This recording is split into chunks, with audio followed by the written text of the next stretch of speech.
Bismillahirrahmanirrahim. Assalamualaikum warahmatullahi wabarakatuh. Salam sejahtera untuk kita semua. Kami dari Gugus Tugas Percepatan Penanganan Penyebaran COVID-19 Kabupaten Aceh Tenggara dengan ini menyampaikan perkembangan kasus coronavirus COVID-19 di Kabupaten Aceh Tenggara. Sampai pada hari ini, Rabu tanggal 8 April 2020 pukul 17.00 WIB. Hasil selesai pemantauan terhadap orang dalam pemantauan sebanyak 20 orang. Berikutnya kasus orang dalam pemantauan atau ODP sebanyak 9 orang. Pasien dalam pengawasan atau PDP tidak ada atau 0 orang.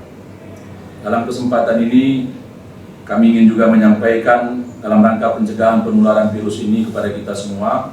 Yang pertama, ikuti petunjuk medis dan protokol kesehatan untuk penanganan penyebaran COVID-19. Jaga jarak 1,5 sampai 2 meter, cuci tangan dengan sabun dan air mengalir sesering mungkin, produktif di rumah, bekerja dari rumah, belajar dari rumah, dan beribadah di rumah.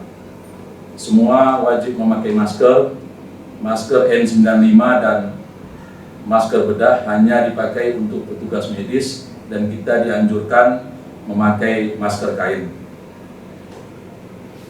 Selanjutnya kami sampaikan bahwa gugus tugas kabupaten mendorong kepada gugus tugas kecamatan dan gugus tugas kute agar bersinergi dalam melakukan tugas-tugas penanganan penyebaran COVID-19 di seluruh wilayah Kabupaten Aceh Tenggara dan terus berkoordinasi dengan gugus tugas kabupaten.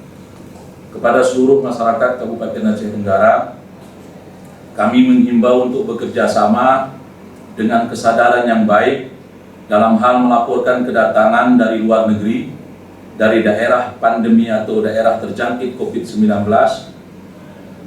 kepada penghulu hutenya masing-masing untuk dilakukan karantina mandiri yang akan diawasi oleh tenaga medis setempat. Biasakan hidup dengan pola bersih dan sehat.